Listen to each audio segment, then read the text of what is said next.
Hey, it's Angel the Hunting Gear Guy. I want to show you guys this MDT HS3 Skeleton Buttstock and their AICS mags.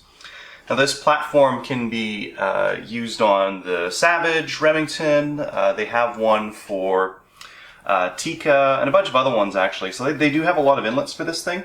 The HS3 is somewhat new. They had the LSS before, which is primarily aluminum, nice and small, the TAC 21, which kind of went over the receiver, and this is kind of hunting and tactical. And I think the thing that makes it better for hunting are these polymer side panels that they have on them. Now, instead of just having aluminum all the way through, you know, this skeleton in here is aluminum, is they've got these plastic bits over here, and what that plastic is going to do is just make it a little bit less cool on our hands when we're trying to take it out hunting, if you would like to take it out hunting. This chassis also changes your mag well, so that now you've got these AICS mags that go in there, and they have this very nice solid release at the back that you basically use your thumb for. So you're going to grab with your thumb and pull your mags out. This also allows for an AR-15 pistol grip to fit on the back, and that's going to be your grip there. And then it takes AR-15 style butt stocks, and I've got this one here that I'll be reviewing in just a bit. But we'll start with the stock, and then we'll go on to the skeletonized butt stock. I'm going to do a couple versions of this video. I'll do one that has all of them, and then one that does just the butt stock, and one that does just the forend and the chassis here. So just look at which video you're watching and pick the one you want. Now I'm going to start off with installation of this chassis. If you're not interested in installation, just skip forward to the full review. I'll have a link to that in the description here. But just for the chassis, let's look at a couple of different things. Now, I'm mounting this on a Savage 10TR. That's 2 action screws. It's pretty easy to do. Let's just look at what else we'll need to do before we get that on. The first thing is we'll need that pistol grip. Now I've got, oh, this isn't ergo. What is this? It might be an ergo. This one actually had like a beaver tail on it, and I cut it off. And I don't know if I did a fantastic job, but unless you're really looking for it, it's fine. The MDT includes this screw, and you have to use it because like my standard AR-15 screw was a little bit too long, so this one's a little bit shorter, and therefore it's going to fit a little bit better. Let's go ahead and slip that grip on. This screw uses the large Phillips head. Let's see. There we go. Now I've got that screw coming out there, and now I can just basically pop it on there.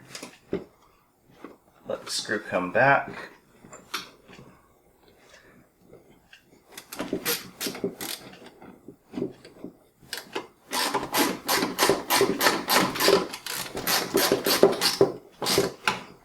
Just make sure it's on there. Screwdriver's off now though.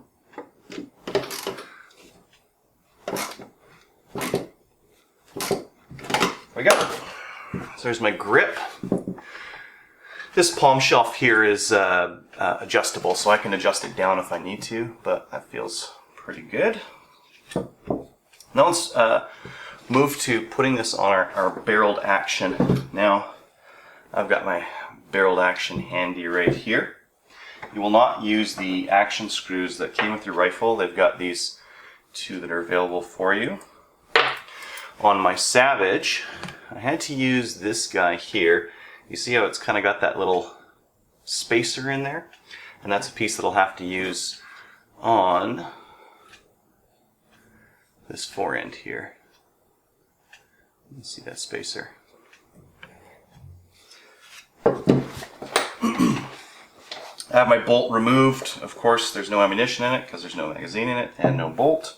I'm going to go ahead and carefully slide it together.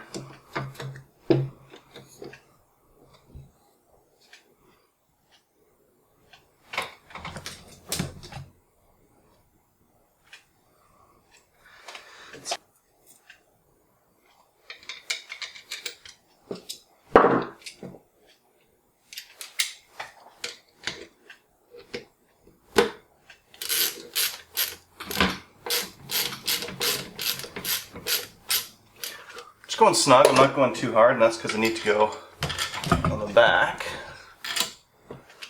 Throw that longer screw in there. And if it's too tight, you might end up having the back one just a little bit off.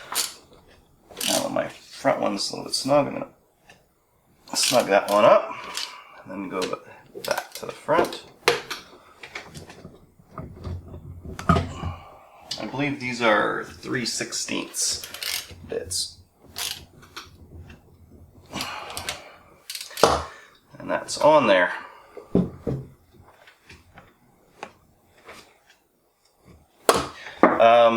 Sorry if you were looking for a little bit more, that's it. It's basically 2 screws and your 1 screw for your grip, and then you have to throw on your buttstock. So I'll go ahead and throw on the skeletonized buttstock in a minute here.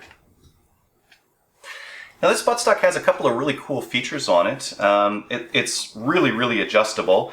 We've got these wheels here that dial up and down the cheek rest. We can use this one to go back and forth on our length of pull. We've got a spot down here for some Picatinny rail, and you can see I've got some installed on there. There's a couple of other adjustments that you may not have noticed. One is these pinch bolts. So we've got a pinch bolt right here, and what that's going to do is pinch onto this shaft and stop any slop on here and kind of fix it so that even if you brush up against this, you're not going to move it. We've got the same kind of thing up here for the cheek rest, so we can lock in those adjustments. And then we've got the rear here, and you can see that I've got this butt pad a little bit canted, and this is using I believe this is a 1/8. Yes, a 1/8 Allen wrench. And all you do is fit it in through the back. It's kind of like this hole here. Oh, let me get a better purchase on it. And you just screw it out just to loosen it, and then what it'll do is it gives you the option of moving this guy up or down. I was fine with it right there. And then you've got a couple of other 2 screws down here, and you can see that they've got these channels in here. That's what lets this thing cant up or a little bit to the left or a little bit to the right. And you can see I have mine canted a little bit. This is just really comfortable for me, and it feels like it really fits into my shoulder pocket. So I'm going to leave that as is, and I'm going to slide this butt pad back on and go ahead and tighten things up. Some other features on here that you might not have noticed. We've got these QD slots. I've got one right up here. I've got one down there. Same thing on the other side. One at the top and one at the bottom. So these are some quick places. I do like side QD mounts because when a side QD mount will make sure that the rifle hangs flat side towards you, kind of a thing. I don't like the bottom mounts because those tend to make the rifle want to kind of roll over on you. So a side QD mount on the front and back is ideal, at least in my opinion. So that's the buttstock. Now to install this on a receiver, this is not compatible with an AR-15, and you can see why, because there's no room for the buffer tube, and instead you use this little stubby buffer tube here. So let's go ahead and install that. And you can see that this will take a standard AR-15 buffer tube. We don't need one when we're using this skeletonized buttstock. So instead we install this little guy here.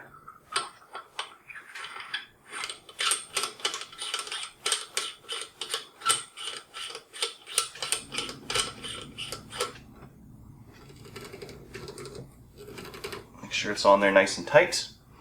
I'm just going to back you guys up here a bit. Next I'm going to throw this guy on. Just to make sure it's nice and tight, I'm going to swing it up and try not to hit my light. Oh, it's so close. There we go.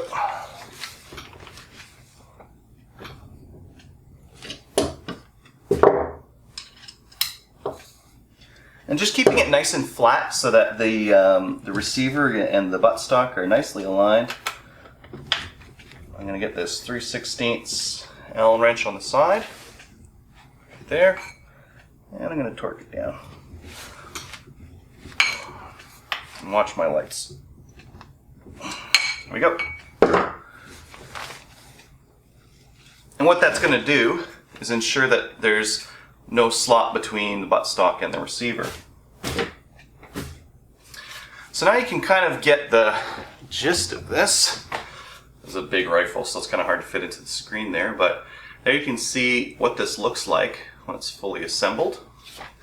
And you can see that this palm shelf is kind of where it needs to be. That angle, that little bit more angle on my butt, what I'm doing is angling a little bit more this way, so that's a little bit more in my shoulder like that. And it is super duper comfortable when you're at the range. Now, one thing I would like to get is QD attach points for the side here. And the idea is, if I have a 2-point sling, and if I can get it connected on the top up here and at the front over here on the side, and I put a 2-point sling on there, it's going to hold it like this on me. And that's really handy because then if I need to make a shot, I can pull it up and pull it out. So this is a very comfortable way of carrying. Now these magazines are pretty good. One thing that I noticed is that if you fill them right up to 10, they do give a little bit of resistance going into the mag well. So I'd recommend maybe only going with 8 or going with the genuine AICS magazines. But just load it up to 8. Or 8 or 9, they're fine for me. And they insert very nicely in there, and they're very easy to take out. So that's very handy. Now, one thing that's going to change with putting this stock on the Savage bottom release is that it used to be that your bottom release was right here. That's no longer there anymore. That's kind of part of the stock. So instead, we've got this little window, and that's going to give us access to the sear to kind of get out of the way. So I'm going to try to do this and juggle all these things, and you can see it's kind of hard. So I'm just going to kind of get the bolt in there a little bit. Then, is this Allen key going to fit in there? Yes. Try to get an angled Allen key because there's a little hook in there that we're trying to grab. We're going to pull the trigger and then get that Allen key in there on the hook and pull it back. Did I get it? There we go. Now that I have it back, I can go ahead and wiggle the bolt in. And now it's in there, and now it's not going to come out. So it's not, I would say, the most convenient thing, but I blame Savage for that because they put this down there. Now, if you have the top release, there's a cutout for it right here, so you will be able to, sorry, let me just get this bolt out of the way. You will be able to just access it right there. So if you have just a regular non-bottom release Savage, it's going to be a little bit easier for you. So shooting this rifle at the range before, it was already a really solid rifle. It's got a very heavy barrel on it. The Accu stock is a very solid stock as well. But now that I've got these other things on here, what it's done is made it just a little bit more ergonomic for me. The cheek rest is at the exact right height. The butt pad is at this like really nice, comfortable angle on my shoulder here. The pistol grip is great to grab, very easy. And the magazines are easier to take in and take out. I find the Savage center feed mags, you can like half lock them in on the magwell, whereas this, there's no second guessing on whether it's in or not because you've got this very large paddle on the back and it's very securely in or not in. So anyways, I hope you liked the review. If you like it, subscribe for more reviews on hunting rifles and hunting equipment. Thanks.